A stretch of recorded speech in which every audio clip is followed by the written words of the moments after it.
अभी हम मढ़ौरा के विधानसभा क्षेत्र में है जो सारण जिला में पड़ता है और हमारे साथ है लोजपा के प्रत्याशी विनय कुमार जी। सर बहुत बहुत स्वागत है आपका। नमस्कार। तो सर क्या लगता है, अब तो चुनाव 3 तारीख को वोटिंग होने वाला है, तो क्या उम्मीद है आपको? जनता का मुझे भरपूर साथ मिल रहा है, तो उम्मीद है कि हम 100% इसमें विजय प्राप्त करेंगे। ऐसी उम्मीद के साथ हम पूरे क्षेत्र में जोर शोर से लगे हुए हैं। तो अभी जो यहाँ के प्रत्याशी थे आरजेडी के, तो उनका जो 5 साल गुजरा, कैसा लगता है, क्या था उनका, मतलब लोग अभी भी उनका समर्थन कर रहे हैं या उनके काम से नाराज हैं? आपको क्या लगता है उनका 5 साल का काम कैसा था? जनता काफ़ी नाराज है क्योंकि काम काज काफ़ी पीछे चला गया है। हमारा क्षेत्र दिन प्रतिदिन पीछे ही जा रहा है। हर एक क्षेत्र आगे जाता है लेकिन हमारा क्षेत्र पीछे गया है। इनका 5 साल ही नहीं, इनके जोड़ दिया जाए 20 साल। 10 साल इनके पिताजी रहे हैं, बीच में 5 साल एक निर्दलीय रहे, उसके बाद फिर इनको 10 साल लगातार हैं। तो 20 साल के शासनकाल में ऐसे बहुत मुद्दे थे। इन्हीं के शासनकाल में चीनी मिल का जोर शोर हुआ, लेकिन आज तक चीनी मिल का कोई कार्य नहीं हुआ। यहाँ तक कि उसके ज़मीन तक बिक गए, लोग कब्जे कर लिया, अवैध कब्जे हैं। उसके उसका मिट्टी तक एक तरह से नहीं बचा। ईंट उट सब उठा के नेताओं के घर बन गए। तो ये ऐसे नेता से क्या उम्मीद करेगी। ऐसा हाल हो गया कि शिक्षा से लेके चिकित्सा तक सब चौपट हैं, कहीं पर कोई कार्य नहीं हो रहा है। किसान बदहाल हैं। यहाँ रेगुलर 10 साल पिछले बार सूखाग्रस्त रहा। सूखा के दौरान इन्होंने सब्सिडी दिलवाने का भी काम नहीं किया ताकि लोगों को कुछ अनुदान मिल जाए, ताकि लोग अपना गुजर बसर करेंगे कि खेतों में यहाँ पर कोई नहर का व्यवस्था नहीं था। तो अपना जो भी किए लोग पानी उनी का व्यवस्था वो अपने बोरिंग से किए। बोरिंग में डीजल लगा, डीजल का खर्च, किसान का मजदूर का खर्च, टोटल खर्च जोड़ा गया तो लास्ट में जब फसल तैयार हुआ उसको बेचा गया तो घाटे में रहा, क्योंकि किसान का सरकारी रेट नहीं मिला अनाज का, और लोकल बनिया खरीदे उसमें तो घाटा लगा। तो इस पर भी कोई किसानों के लिए भी कुछ काम नहीं किया। यहाँ तक इस बार बाढ़ भी आया तो इसका तो कोई अभी सुनवाई नहीं है कि यहाँ बाढ़ में क्या हुआ, क्या किसको मिलेगा, क्या मिलेगा, उसका क्षति का कुछ है ही नहीं। नौजवान जो है, नौजवान सबसे ज़्यादा बेहाल है यहाँ, क्योंकि हम लोग कभी सोचे भी नहीं थे कि मढ़ौरा जैसे विधानसभा क्षेत्र से हम लोग जैसे युवा को बाहर जाना पड़ेगा रोजगार के लिए। और इस लॉकडाउन में जो हाल हुआ है हम बिहारियों का, वो तो कोई सपने में नहीं सोचेगा। क्योंकि बिहार में एक जगह से प्रदेश से मार के भगाया जा रहा था। हमारे मुख्यमंत्री जी यहाँ पर बोल रहे हैं कि आपको एंट्री नहीं करना है अपने क्षेत्र में, क्योंकि यहाँ भी कोरोना फैल जाएगा। तो घुसपैठ की तरफ, तो यहाँ न घर के न घाट के वाली हाल हो गई। तो क्यों नहीं यहाँ पर रोजगार क्यों नहीं हुआ। यहाँ पर 4 इंडस्ट्री थी, शुगर मिल, सारण आयरन मिल, मटन मिल। यहाँ तक कि शुगर मिल और आयरन मिल, इसका मटन मिल के कारण उससे किसान भी काफ़ी खुश थे, क्योंकि गन्ना होता था। डेयरी डेयरी यहाँ पर मवेशी लोग पालते थे, वो दूध जाता था मटन मिल में, और उसकी मिठास अपना बिहार में नहीं पूरे दुनिया में फेमस था। और दोनों इंडस्ट्री, चारों के चारों इंडस्ट्री बंद हो गए। क्यों नहीं उसको दोबारा कुछ उस पर प्रयास किया गया। क्योंकि एक का समस्या हो सकता है, दो का हो सकता है, चारों में चारों ऐसी कौन सी बीमारी हो गई कि चारों के चारों उद्योग हमारा बंद हो गए, और नया उद्योग क्यों नहीं आया। जैसे आप यहाँ उद्योग और नौजवानों की बात कर रहे हैं, काम की बात कर रहे हैं, अभी जेपी नड्डा जी आए हुए थे, उन्होंने अपनी भाषण में कहा कि हम 19 लाख जो रोजगार की बात कर रहे हैं उसमें आत्मनिर्भर बनाने की बात कर रहे हैं, और राजद जो है जो बात कर रही है 10 लाख का, वो कहाँ से देंगे वो वही जानते हैं। तो ये आत्मनिर्भर बनाने की बात और 10 लाख वाली बात की, बस हम बैठेंगे कुर्सी पर और साइन कर देंगे, तो ये आपको कौन सा लगता है, क्या इसमें तुक बैठता है, क्या कौन सही है कौन गलत है? जेपी नड्डा जी बिल्कुल सही है। हम लोग आत्मनिर्भर ही बना सकते हैं। मेरा भी प्रयास वही रहेगा जो जेपी नड्डा जी का सोच है, क्योंकि एकाएक कोई जादू का छड़ी नहीं चला देगा कि एकाएक रोजगार पैदा। और रोजगार पैदा कौन करेगा। बेरोजगार हम लोगों को किया कौन है, वही सरकार किया था जो 15 साल पहले थी। उन्हीं के शासनकाल में हमारा चीनी मिल बंद हुआ, उन्हीं के शासनकाल में हमारा मटन मिल बंद हुआ। इसके बाद फिर छोटे भैया का सरकार आया, इन्हीं के शासनकाल में फिर उसको प्रयास नहीं किया गया। बस इलेक्शन में सुनाया जाता है कि हाँ इस पर प्रयास चल रहा है, ये हो रहा है, हो रहा है। लेकिन तो जेपी नड्डा जी का बिल्कुल कहना सही है, हम लोग आत्मनिर्भर ही करो, वही मेरा भी फोकस रहेगा कि क्यों नहीं हम लोग कुटीर उद्योग पर ध्यान दे रहे हैं। एग लेयर हो गया, डेयरी प्रोडक्ट हो गया, आपका मशरूम का हो गया, ये सब फैब्रिकेशन का हो गया। बहुत सारे बच्चे आज भी अपना बिजनेस करना चाहते हैं, यहाँ पर खुद प्लांट छोटा छोटा लगाना चाहते हैं। अगर 10-10 भी लगाएंगे तो अगर 1000 हो गया तो लाखों रोजगार मिल जाएगा। तो जेपी नड्डा जी का बिल्कुल सोच सही है, उनकी बातों से हम सहमत हैं। अ, चिराग दोनों तरफ हैं, लोजपा में भी चिराग हैं, नाम से काम से से भी, और एक तरफ नाम से तो नहीं चिराग हैं, और शायद पता नहीं लोगों की क्या सोच है, काम से हैं या नहीं। तो आपको क्या लगता है, दोनों तो यूथ हैं, तो बिहार में जो यूथ है वो किसके तरफ झुकाव ज़्यादा आप देखते हैं कि है? चिराग जी के रियल में अपना, वो किसी के होम ट्यूशन नहीं पढ़ते हैं, दूसरों से वो गाइड नहीं होते हैं, खुद अपना, उनका अपना सेटअप, अपना सोच है। ये नहीं कि दूसरे के सोच से हम चल रहे हैं, अपना दिशा निर्देश दे रहे हैं। उनका अपना इतना टैलेंट है, एजुकेटेड पर्सन है, उनकी सोच काफ़ी, एक बार बैठ जाने के बाद उनको लगता है कि रियल में वो कुछ करना चाहते हैं। बिहार फर्स्ट, बिहारी फर्स्ट उनका जो विज़न है, रियल में अगर धरातल पर उतारा जाए, रियल में अगर हमारे चिराग भैया अगर मुख्यमंत्री बनते हैं तो वो सपना हम लोगों का पूरा हो जाएगा कि किसी बिहारी को ये कहने में हम लोगों को प्रदेश में शर्म नहीं आएगा कि हाँ मैं बिहारी हूँ, गर्व से कहेगा कि हाँ हम बिहारी हैं। क्योंकि बिहार में, प्रदेश में जाने के बाद, दिल्ली जैसे शहर में जाने के बाद हम लोग बस में जब चढ़ते हैं तो वहाँ पर एक बिहारी को गाली से रे बिहारी करके गलानी किया जाता है, और दूसरा बिहारी शर्म से नहीं बोलता है कि हाँ हम भी बिहारी हैं, उसका सपोर्ट करें। शर्म से बोल नहीं पाता है कि हम बिहारी हैं। कोई पूछता भी है तो बोलेगा कि हाँ हम यूपी के हैं, तो कभी बोल देगा कि हम, लेकिन फिर भी अपना हम लोग का लैंग्वेज है, अपनी मातृभूमि में कुछ ना कुछ होता है हम लोग में। हम लोगों का सोच अलग है, हम लोग किसी से शर्माते नहीं हैं, अपना जो हम लोग खुला ज़िंदगी जीना चाहते हैं। आप देखिए इतना खुल कर बात कर रहे हैं, तो एक बात हम आप ही से जानना चाहते हैं कि आखिर ऐसा कौन सा वजह है कि जिसके कारण सेंटर में साथ में तो हैं लेकिन राज्य में हमको अलग हो जाना पड़ा? मतलब क्या हुआ ऐसा? क्योंकि पिछली बार जो हमारे फर्स्ट टाइम हमारे नीतीश कुमार जी चुने गए मुख्यमंत्री जी, तो उनको बोला गया सुशासन है, सुशासन का नाम दिया गया था कि बहुत ज़्यादा अपना सिस्टम को सुधारेंगे, फोर्स सुधारेंगे। दूसरी बार भी उनको मौका गया, तीसरी बार भी मौका मिल गया समझो।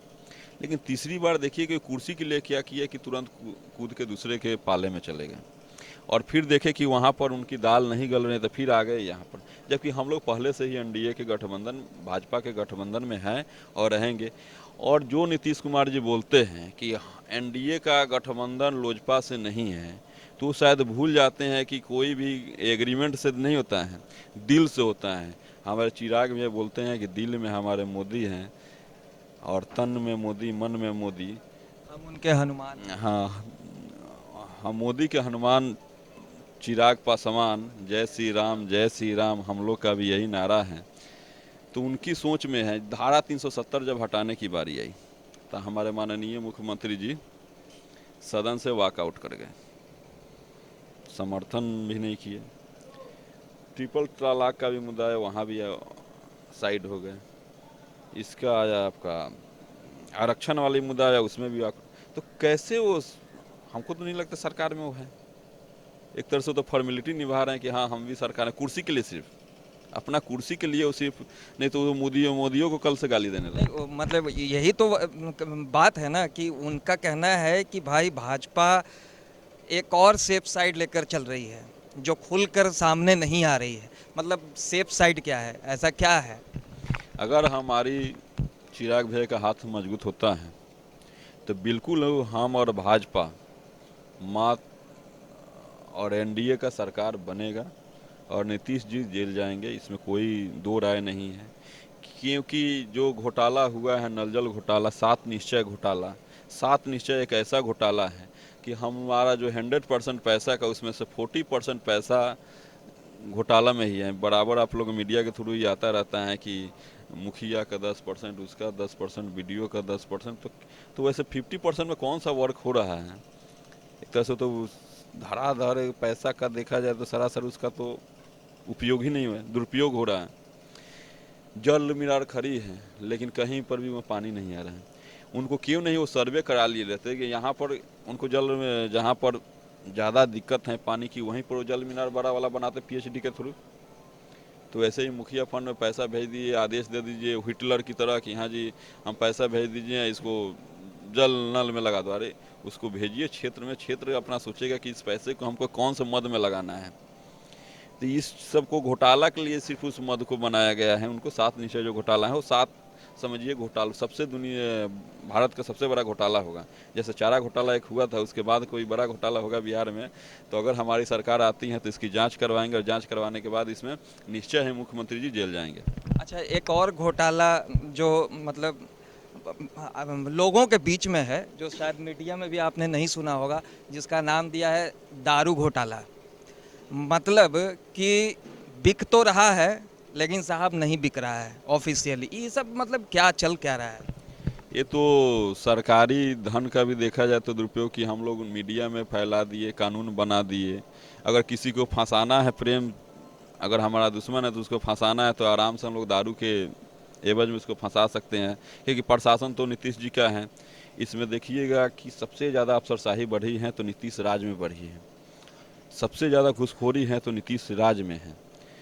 जहाँ पर जाइए बिना आपको पैसे का कोई नहीं होगा। एक राशन कार्ड भी बनवाना है तो दलित को क्यों नहीं बना है राशन कार्ड? हम लोग जाते हैं क्षेत्र में तो दलित के पास पता चलता है कि उसका राशन कार्ड ही नहीं है, जबकि किसी भी पक्का का मकान है, ट्रैक्टर है, 4 गो गाड़ी है, उसके पास राशन कार्ड उपलब्ध है। तो इसको कहते हैं अफसरशाही। जिसको ज़रूरत है उसको मिला नहीं। हमारे माननीय रामविलास पासवान जी थे खाद्य मंत्री, तो उस टाइम उनका उस बीमारी हालत में भी वो लॉकडाउन के दौरान उनको था कि कोई गरीब भूखा न रहे। 6 महीने राशन फ्री किया गया, लेकिन वो राशन पहुंचा कहाँ? जब हम लोग क्षेत्र में गए तो कार्यकर्ता के नाते, समाज सेवी के नाते हम लोगों को क्षेत्र में गए तो पता चला कि वहाँ तो राशन पहुँच ही नहीं। क्यों? तो राशन कार्ड नहीं है। राशन कार्ड में का पता चला तो ऊपर से तो ये है वो है, अपना बहानेबाजी में ख़त्म हो गया। फिर दोबारा हुआ कि सेविका के थ्रू हम ले रहे हैं आवेदन, फिर दोबारा बनेगा, लेकिन उसमें भी किसी भी दलित का नाम नहीं आया। उसमें भी जो अमीर लोग थे उन्हीं का नाम आया। तो ये हो गया अफसरशाही वाली बात। हमेशा गरीबों का शोषण हुआ है, यहाँ पर भेदभाव हुआ है। किसी भी स्कूल में जाइए तो पढ़ाई के नाम पर कुछ नहीं हो रहे हैं, सिर्फ खिचड़ी बनाइए, पोशाक बांटिए, उसमें भी घोटाला है। खिचड़ी में भी बहुत बड़ा घोटाला होता है कि जाता है आपको मेनू के अनुसार मतलब खिचड़ी खिचड़ी। हाँ, खिचड़ी में खिचड़ी हो गया है। तो क्यों नहीं हम एजुकेशन पर फोकस करते हैं? एजुकेशन पर करना चाहिए। मेडिकल में हम लोग अनुमंडल है, हमारा मरौरा अनुमंडल है, एक भी यहाँ पर डिग्री कॉलेज नहीं है। लड़कियों को पढ़ना है तो शहर जाएगी। शहर में अच्छा फैमिली इसलिए नहीं भेज रहा है क्योंकि उसकी सुरक्षा का गारंटी कौन लेगा? कल कुछ अनहोनी होती है तो उसका गारंटी कौन लेगा? नहीं, नीतीश जी तो गारंटी लेते हैं भाई, उनके राज्य में तो जंगल राज तो है नहीं, फिर तो गारंटी की तो बात क्या है। वो तो साइकिल भी उन्होंने बांटा, ड्रेस भी दिया है कि बच्चियां भी स्कूल जा रही हैं। तो उसी पेपर में चल रहा है। आज भी देखिएगा सबसे ज़्यादा रेप केसेज बढ़ा ही है, घटा तो नहीं है। इसको जीरो होना चाहिए। और सेफ्टी तो एक हम लोगों की सेफ्टी नहीं हो पाती है तो लड़कियों की कहाँ सेफ्टी हो पाएगी? तो सर एक और सवाल कि रामविलास जी का कमी खलता है क्या? होते तो अच्छा होता, ऐसा आप लोग? उनकी तो बहुत कमी खेल रहे हैं क्योंकि वो गर्जीवन थे हमारे। अगर जीवन के चले जाने के बाद उसको भी ये लोग नाटकीय रूप दे दिए कि उसको भी वीडियो एक डाल दिया कि चिराग भैया बहुत खुश हैं रामविलास जी के चले जाने के बाद। नीतीश जी के प्रेस में कोई डाला है तो ऐसा, जबकि हम लोग पूरी तरह टूटे। लेकिन इलेक्शन तो ये भी तो काज जरूरी था, एक हम लोग कार्य भी तो करना पड़ेगा। उनका सपना था कि हमारा पार्टी आगे बढ़े गरीबों के लिए। उनका एक नारा भी था कि मैं उस घर में दिया जलाने चला हूँ जहाँ सदियों से अंधेरा है। तो ये सपना अगर हम लोग बैठ जाएं वहाँ पर शोखी मनाते रह जाएं तो उनका तो सपना अधूरा रह जाता है। तो उनकी आत्मा को कितना बस एक अंतिम सवाल कि अगर आप जीतते हैं, मेरी हमारी शुभकामना है कि आप जीते, भारी मतों से जीते, तो अपने इस क्षेत्र के लिए 5 साल में कौन सा काम आप करेंगे जो कि जनता को आशा है कि आपसे कि आप जीतेंगे तो ये सारी काम करेंगे? फर्स्ट तो नौजवानों के लिए मेरा फर्स्ट फोकस नौजवान हो गए, किसान हो गए।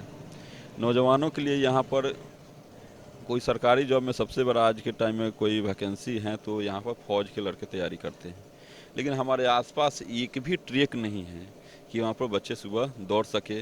ओपन जिम नहीं है तो इस पर फोकस होगा, पुस्तकालय पर फोकस होगा कि हमारा कोशिश रहेगा कि हर एक पंचायत में एनजीओ हो चाहे जैसे भी हो, उसमें हम लोग को चंदा भी इकट्ठा करना पड़े, उसको हर एक पंचायत में एक पुस्तकालय होना अनिवार्य रहेगा ताकि वहाँ पर फ्री मुफ्त में पेपर मिल सके, प्रतियोगिता दर्पण मिल सके, ताकि वो लोग अपना तैयारी कर सके। डिग्री कॉलेज का भी मुद्दा रहेगा कि डिग्री कॉलेज एक खोला जाए ताकि लड़कियों को हमारे शहर न जाना पड़े। तीसरा हो गया चिकित्सा। चिकित्सा भी बहुत बड़ा यहाँ मुद्दा है, क्योंकि कोई भी यहाँ पर डिस्पेंसरी में हम लोग जाते हैं आसपास से तो आपको सर दर्द जुकाम का भी टैबलेट नहीं मिलेगा, और बड़ी बीमारी तो दूर है। हम लोग वहाँ भी जाएंगे तो एक्सरे मशीन नहीं है, अल्ट्रासाउंड मशीन नहीं है, तो उसको चिकित्सा क्षेत्र को भी मजबूत करना रहेगा। और चौथा हो गया किसान। किसान पर सबसे ज़्यादा फोकस रहेगा कि हम लोग क्यों नहीं ऐसा करें कि लोकल जो फसल हैं उसको हम लोग फ्रूट प्रोसेसिंग प्लांट यहाँ लगवा सके कि किसानों का सही रेट मिल सके। मक्का ही हो गया, गन्ना ही हो तो गुड़ भी बन सकता है, इस सब में लोकल मशरूम का खेती हो गया। हमारा यहाँ आलू का भी बहुत ज़्यादा उत्पादन होता है, तो क्यों ना हम लोग चिप्स का भी फैक्ट्री लगा, तो इस पर फूड प्रोसेसिंग पर ज़्यादा फोकस रहेगा। तो ये थे विनय कुमार जी मोढोरा।